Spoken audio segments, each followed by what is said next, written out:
Bonjour les amis. La Bretagne, c'est un pays où il est difficile de se faire accepter. Je vais vous en donner trois exemples. Pour commencer, ce week-end, le Dieudonné. Donc Dieudonné, il veut venir faire trois spectacles en Bretagne. Je crois savoir qu'il a une mère d'origine bretonne. Donc, il veut faire trois spectacles en Bretagne. Les préfets, les autorités, la police, la gendarmerie, c'est la priorité. Il n'a pas le droit, il est interdit, il va faire des troubles à l'ordre public. Alors, dans un autre registre, vous avez eu Éric Tegner, donc le sympathique fondateur et directeur de Frontières, qui paraît très souvent sur CNews. Alors lui, Éric, il a de la famille à Ploua, dans les Côtes d'Armor.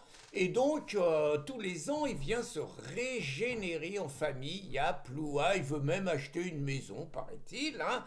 Et il va à la fête populaire de Ploua. Il se fait reconnaître par 10 antifas qui courageusement, à 10 contre 1, l'insulte, l'allume, commence à l'étrangler et lui balance un verre de viande en pleine figure. Il est mauvais joueur, Eric. Il dit que c'est pas normal. Il fait une belle campagne. Il dit qu'il reviendra jeudi prochain. Et là, curieusement, il se passe des choses étonnantes. Le maire communiste qui disait rien, d'un seul coup, il dit que c'est pas normal. Le préfet qui a dû recevoir des coups de fil dans le genre, il est hors de question que ça se reproduise, met les pieds dans le plat, il met ce qu'il faut autour. Et curieusement, il n'y a pas un antifa qui vient. Il y a des mecs de Reconquête qui sont là, comme ça, des fois, tu vois, des mecs du RN, une quarantaine de militants patriotes qui, des fois que les antifas aient des intentions belliqueuses, sont prêts à répondre. C'est pas mal, hein. C'est pas mal. Et donc, il s'est rien passé, ce qui est la preuve par ailleurs que les antifas, quand on leur dit de rester chez eux, ils restent chez eux, hein. Et puis, troisième exemple, notre Sandrine Rousseau nationale. Alors, je sais, je vous ai fait une vidéo hier sur la circlusion, où je vous parlais d'hommes déconstruits. Non, non, on va pas parler de ses pratiques sexuelles aujourd'hui. On va aller dans un autre registre. Donc Sandrine, elle a décidé d'acheter une maison à Dinéo. Dinéo, dans le Finistère, une petite ville donc de 1800 habitants. Et Sandrine, elle était convaincue qu'elle était en territoire conquis. La Bretagne, c'est un truc d'écolo, de gauchos, de macronistes. C'est le truc le plus anti-facho, guillemets, hein, qu'il puisse y avoir en France. C'est les électeurs bretons qui votent le plus comme des cons. Bon, donc normalement, elle était en territoire conquis. Surtout que Sandrine, elle n'est pas idiote. Elle avait regardé Dinéo, elle avait fait une recherche. Dinéo, dernière présidentielle 2022. Macron 62%, Marine 38%. Bon, c'est tranquille. Puis comme Sandrine ne connaît pas grand-chose, elle a confondu la coordination rurale et la confédération paysanne. Et elle a cru qu'elle était à côté du chef de la confédération paysanne. Manque de chance.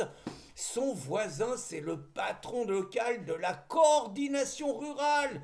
Les fachos qui sont contre toutes les conneries des écolos, qui veulent qu'on foute la paix aux paysans, ceux qui soutenaient la loi du plomb et tout, ceux qui défendent une ruralité, les méthodes traditionnelles, la culture française, la culture bretonne, bref, tout le contraire d'une Sandrine. Et puis elle tombe sur un teigneux, le mec qui s'appelle Patrick Sastre-Coader, et manifestement, il n'a pas trop envie de devenir le voisin de Sandrine. Donc ça se passe pas bien. Surtout que Sandrine, bon, le moins qu'on puisse dire, c'est que déjà, elle a raconté des grosses conneries sur le barbecue.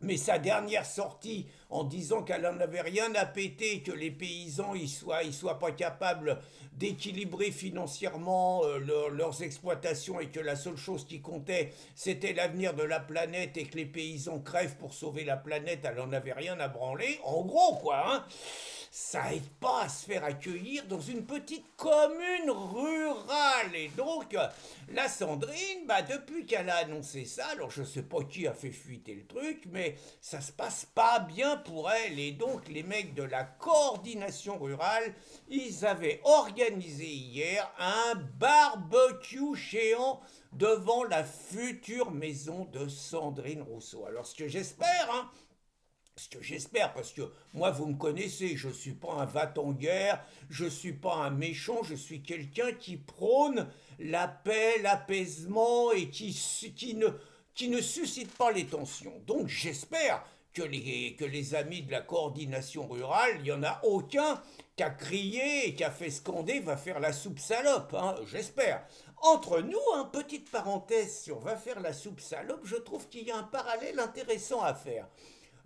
Sandrine Rousseau a fait poursuivre et a fait condamner l'agriculteur de l'Aude, là où ça crame de partout parce que Macron il a oublié d'acheter des canadaires, hein, donc elle l'a fait condamner, hein, elle l'a fait condamner le mec, pas beaucoup de sous, je crois qu'il s'est pris une grosse prune quand même. Hein. Je fais un parallèle, Éric Zemmour pendant la campagne de 2022, il y a un abruti paysan également qui lui écrase un œuf sur la tête à la sortie de sa voiture. Entre nous, grosse connerie de la sécurité. Bon, Eric ne dépose pas plainte contre le mec. Pourquoi le mec lui écrase un œuf sur la tête? Parce que les médias ont fait une campagne pendant 48 heures absolument scandaleuse, reprise par évidemment tous les leaders politiques, selon laquelle Eric aurait demandé à ce qu'on vire tous les handicapés des écoles. C'est tout le contraire de ce qu'il a dit. Il a simplement expliqué qu'il y a des cas où c'est pas dans les écoles normales qu'il faut les mettre. Mais c'était l'époque où il fallait casser Eric par tous les moyens. Eric, donc le mec lui casse un œuf sur la tête, c'est quand même autre chose que de dire va faire la soupe salope. Hein. Eric demande à rencontrer le mec, ils ont une explication et Eric n'a jamais déposé plainte contre le gars, qui l'a pourtant agressé physiquement, lui. Hein. La différence, je trouve, entre une conception de la liberté chez les patriotes et une conception de la liberté chez les gécolos gauchos. C'est intéressant comme exemple. Alors, bon, donc j'espère qu'ils n'ont pas crié va te... non, qu'est-ce que j'allais dire? Va faire la soupe salope, j'allais dire va te faire sauter, grosse erreur. Donc va faire la soupe salope, j'espère qu'ils n'ont pas crié ça. Hein. Mais par contre, alors je pousse pas au crime, mais je mets un petit peu certaines contradictions. Je rappelle que Sandrine Rousseau appartient à une famille politique qui est contre les résidences secondaires et contre le droit de propriété. Je rappelle que la famille politique des Verts, donc, est pour que les Français vivent dans des espaces moins importants. Hein. Je vous rappelle que l'INSEE fait une enquête sur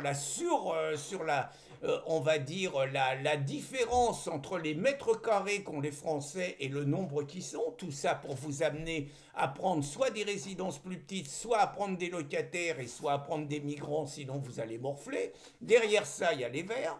Je rappelle que les écolos comme Vargon ont raconté que la propriété individuelle, c'était mauvais parce que ça favorisait les comportements individuels, ça favorisait la voiture, ça dissuadait des transports en commun, et donc qu'il fallait aller vers les années 2050, vers la fin de la voiture individuelle et de la propriété individuelle, hein, je rappelle quand même, et que la Sandrine, comme toutes les élites, elle s'exonère quand même un petit peu facilement des conseils, voire des ordres et des directives qui sont donnés au peuple.